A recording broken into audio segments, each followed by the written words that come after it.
Olá, sou o professor Alexandre Lopes e vamos iniciar o nosso módulo de Direito Administrativo.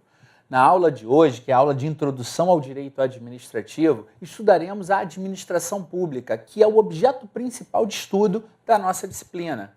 Também abordaremos inúmeros conceitos inerentes à teoria do Estado. A aula de hoje é uma aula introdutória, não só ao direito administrativo, como ao direito constitucional, as duas principais disciplinas do direito público, e servirão de base a conseguirmos visualizar bem como funciona a nossa máquina administrativa. Vamos lá. No início do estudo do nosso curso, eu indago sempre aos alunos o que há de mais importante, o que há de mais relevante no cenário jurídico. E a resposta deve indicar a pessoa humana.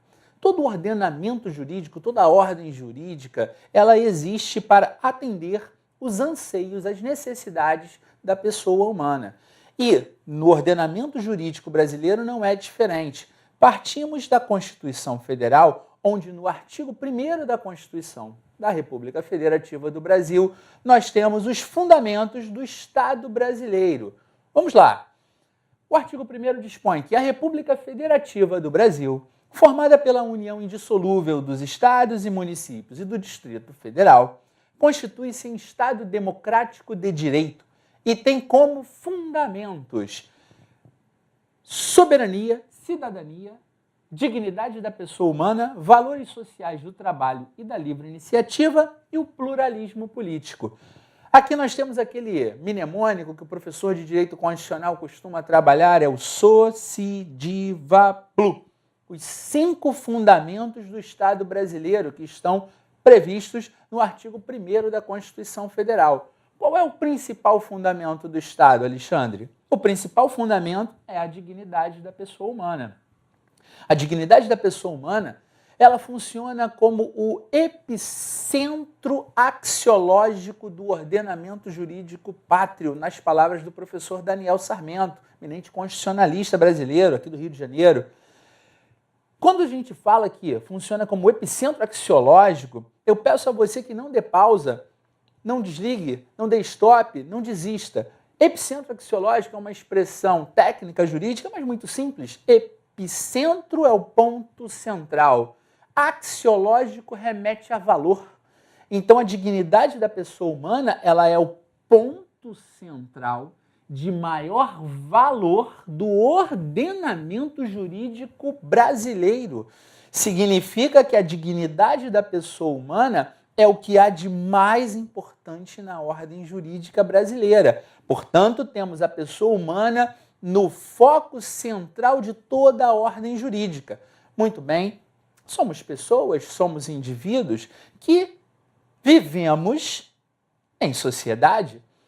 Olha só, vamos adotar aqui uma das teorias da evolução humana. Há várias, vamos adotar uma que nos mostra que a pessoa humana tem como característica a sociabilidade. Sociabilidade significa que o ser humano é um ser social. O homem é um ser social. Ele tem por qualidade, sufixo dade, qualidade de viver em sociedade. Na sociedade nós temos um grupo de pessoas. E as pessoas, fazendo aqui uma evolução histórica, né? As pessoas se agrupam fundamentalmente porque elas têm necessidades. É muito mais fácil atendermos nossas necessidades individualmente ou em grupo? Claro que é em grupo.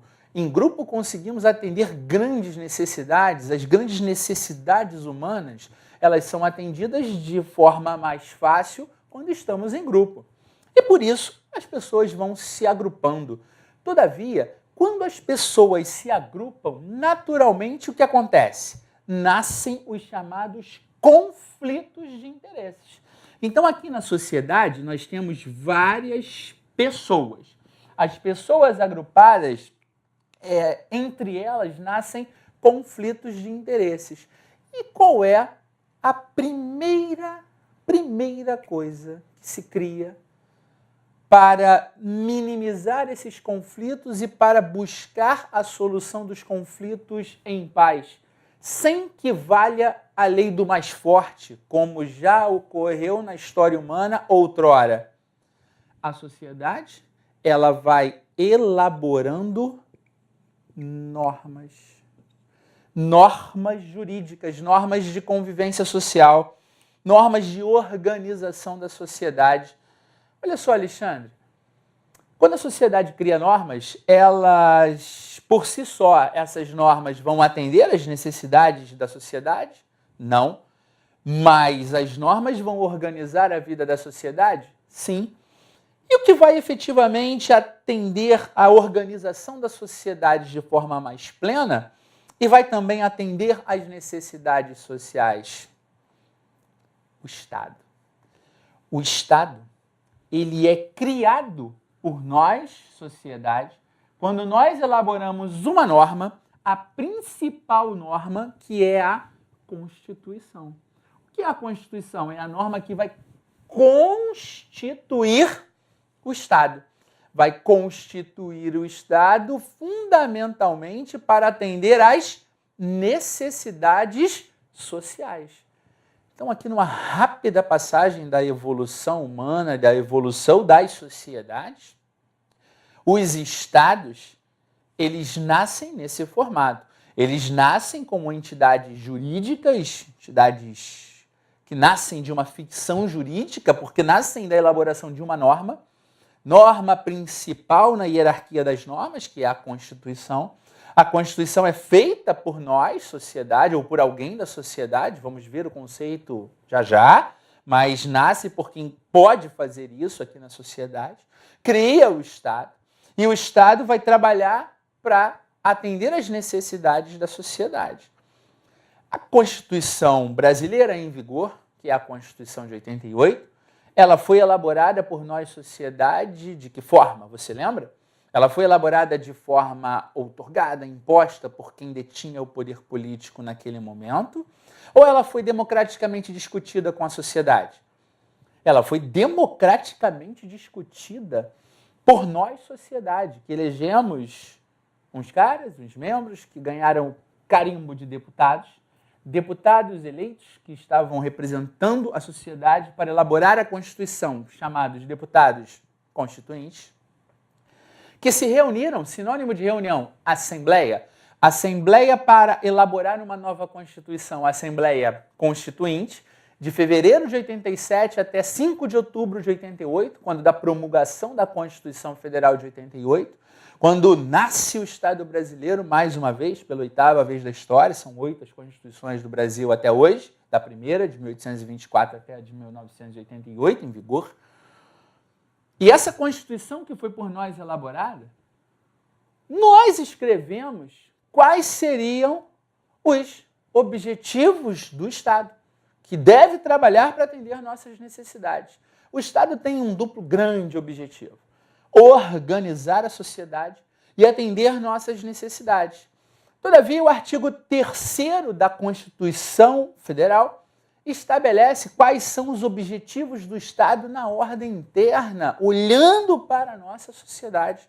Nós temos 2 dispositivos constitucionais que tratam dos objetivos do Estado, dentre os artigos 1º a 4º ali, o artigo 3º e o artigo 4º. No artigo 3º, nós estudamos, lá no direito constitucional, os objetivos do Estado na ordem interna, e no artigo 4º nós estudamos os objetivos do Estado no âmbito internacional, na ordem internacional, nas relações internacionais. Pois bem, então vejamos o artigo 3º da Constituição no verbete constitucional. Constituem objetivos da República Federativa do Brasil, objetivos fundamentais da República Federativa do Brasil. Vejam que nós temos 4 incisos e 5 verbos que estão aqui grafados. 1. Primeiro objetivo: construir uma sociedade livre, justa e solidária. 2. Garantir o desenvolvimento nacional. 3. Erradicar a pobreza e a marginalização. E reduzir as desigualdades sociais e regionais. Inciso 4, que funciona como uma grande síntese dos objetivos do Estado: promover o bem de todos, sem preconceito na Constituição, origem, raça, sexo, cor, idade e quaisquer outras formas de discriminação. Aqui vai mais um mnemônico. Inciso 4, grande objetivo fundamental do Estado brasileiro, promover o bem de todos, sem preconceito de risco, raça, idade, sexo, cor e origem. Risco, forma um mnemônico para nos ajudar. Vejam que aqui, o artigo 3º da Constituição, ele traz para a gente os objetivos fundamentais do Estado. Isso vai funcionar na interpretação da norma constitucional como programas de governo, programas para o Estado. Esses objetivos, eles são classificados na classificação das normas constitucionais. Aqui nós temos o exemplo de uma norma programática, onde a Constituição ela estabelece um programa, um objetivo, uma finalidade para a República Federativa do Brasil, para o Estado brasileiro. Observem também o seguinte, preciso da interpretação de você nesse momento. Construir uma sociedade livre, justa e solidária. Se o Estado atingir esse objetivo, ele atende às necessidades concretas da sociedade? Ele atende às necessidades concretas da pessoa humana? Para que a pessoa humana tenha uma vida com dignidade, que vimos há pouco, fundamento do Estado? Eu preciso que você observe o seguinte. Esses objetivos aqui enumerados, esses programas para o Estado, eles têm um caráter abstrato. Abstrato em face das necessidades concretas da sociedade. Vejam o seguinte exemplo. Olha, todos nós nos deparamos no nosso dia a dia, na nossa cidade, no nosso bairro, com o nosso amigo mendigo. Mendigo, aquele andante, aquele transeunte, aquela pessoa que vive na rua. O nosso amigo mendigo, ele é pessoa? Claro que é, Alexandre. Ele é uma pessoa, ele é pessoa humana, né? Ele tem direitos? Tem, como nós. Ele tem direito à vida? Tem. Ele tem direito à liberdade? Tem. E ele tem vida e liberdade porque eu vejo todo dia ele livre na rua, para lá e para cá. Muito bem. Mas ele tem uma vida com dignidade igual à nossa? Não. O que falta ao nosso amigo mendigo para que ele tenha uma vida com dignidade, uma vida como a nossa vida, uma vida com dignidade, para que tenha para ele dignidade, a pessoa humana tenha dignidade. Falta um montão de coisa, Alexandre. É isso que você vai me responder. Falta, por exemplo, moradia. Falta, por exemplo, saúde. Falta, por exemplo, educação. Falta, por exemplo, trabalho. Então saúde, educação, trabalho, moradia, segurança, que ele não tem, são necessidades dele enquanto pessoa? Sim.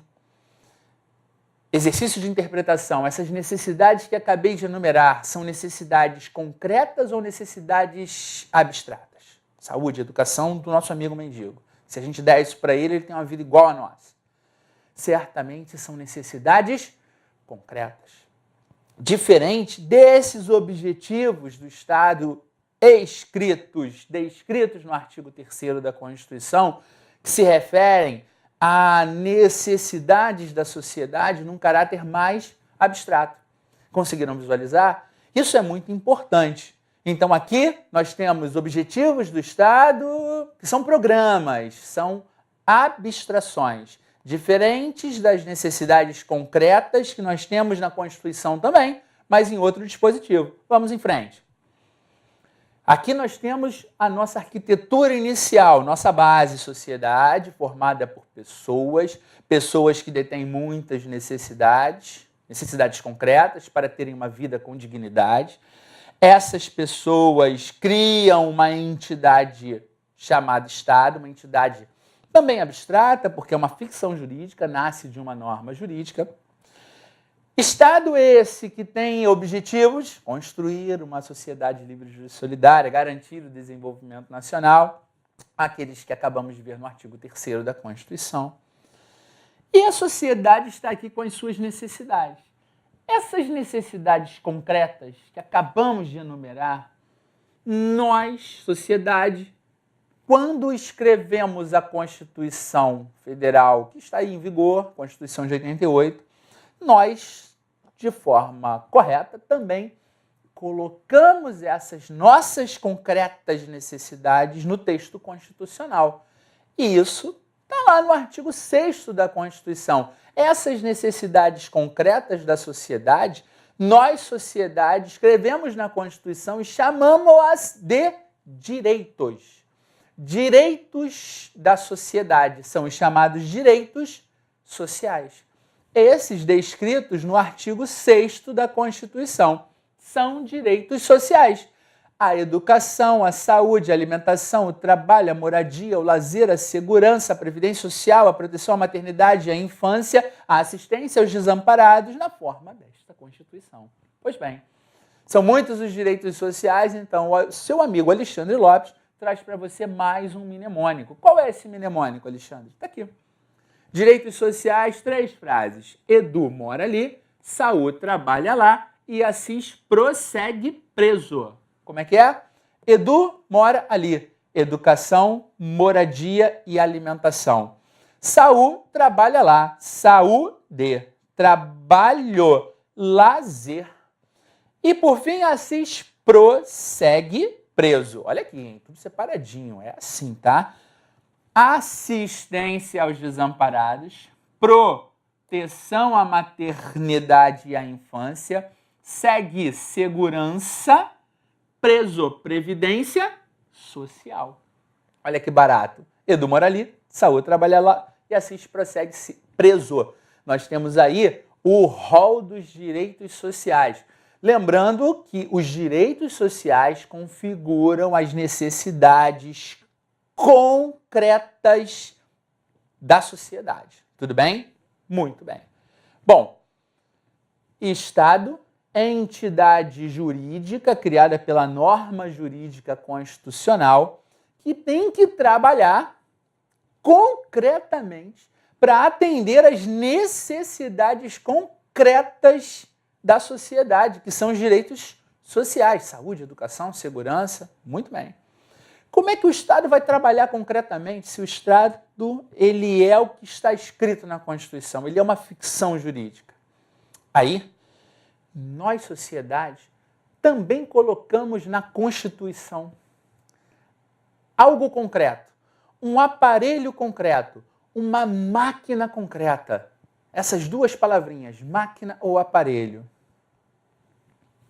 Administração pública.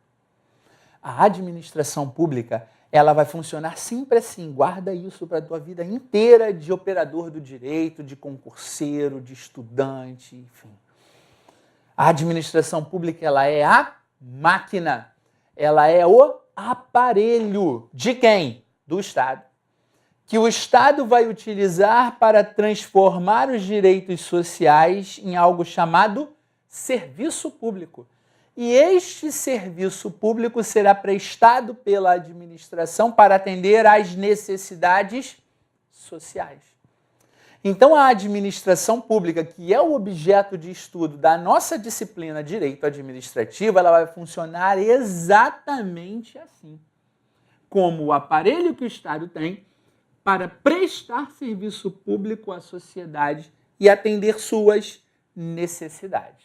Ok? Vamos em frente. Conceito de Estado e administração. 2 conceitos, né? Então, vamos conceituar o que estruturamos em diagramas até agora. Estado, ente político jurídico instituído pelo detentor do poder político para organizar a sociedade e atender suas necessidades. Um duplo grande objetivo do Estado no conceito de Estado. Vamos desdobrar rapidinho. Ente político jurídico. Estado é uma entidade política porque ele é criado pelo homem, que é o ser político. É uma entidade jurídica porque ele é criado pela norma jurídica constitucional, por isso é um ente político jurídico. Instituído pelo detentor do poder político, também um aspecto importante do conceito. Por quê? O detentor do poder político pode ser uma só pessoa? Pode. Na história do Brasil já aconteceu isso, a gente tinha um cara que detinha o poder político. Alexandre, isso era força. Tudo bem, o fato histórico é esse. E ele pode instituir um novo Estado criando uma nova Constituição? Pode, se tiver poder político para isso. Pode ser um grupo de pessoas, como nas Constituições de 67, 69, a emenda 1 de 69, né, que foi considerada uma nova Constituição? Pode. As Constituições da época da ditadura militar, por exemplo, então havia um grupo, que eram os militares, que detinham o poder político daquele momento e criaram uma nova Constituição, nasce um novo Estado. E pode ser o povo, que aí nos estados democráticos, como é hoje o nosso Estado, e ao longo da história também tivemos outros momentos, nós temos o povo como detentor do poder político e democraticamente elaborando uma nova Constituição e dando nascimento a um novo Estado, ok? A entidade político-jurídica instituída por quem detém o poder político para atender às necessidades da sociedade e organizá-la, ok? E quem é a administração pública? A administração pública é o aparelhamento do Estado. Lembra das duas palavrinhas? Máquina ou aparelho? De quem? Do Estado. Que o Estado utiliza para prestar serviços públicos com vistas ao atendimento das necessidades sociais. Máquina ou aparelho do Estado, olha que barato, formado por agentes, órgãos e entidades públicas. Esses três aspectos aqui, agentes, órgãos e entidades públicas, o professor Sérgio D'Andrea, eminente administrativista, ele chama de trilogia básica da administração. Inclusive já vi isso em questões de concurso. Trilogia básica da administração. Os três objetos principais que são estudados na administração pública. Os agentes públicos, que é o que você vai ser amanhã, um agente público estudando para concursos, que trabalhará agente público num órgão ou numa entidade pública. Então, a estrutura da administração está aqui. Vejam que agentes, órgãos e entidades formam a administração pública, que é o aparelho do Estado, dão forma à administração. Então, aquela máquina bonita do Estado, essa máquina ela é formada. Se eu pudesse entrar aqui nesse avião, o que ia ter aqui dentro, Alexandre? Agentes, órgãos e entidades. Se você estuda para concurso, hoje você está onde aqui? Você está onde nesse cenário? Nesse diagrama? Hoje você é o quê? Alexandre, hoje eu sou gente que faz. Eu sou aqui, ó, pessoa humana, eu sou um membro da sociedade. E amanhã? Amanhã, daqui a pouquinho, quando você passar num concurso público, você vai estar onde aqui? Você vai fazer parte do Estado ou da administração?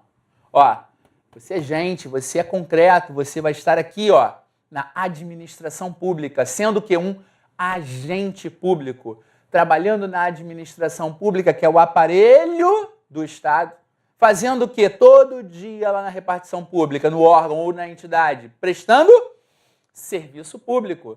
E é bacana ser um servidor público, porque você serve ao público para atender às necessidades sociais.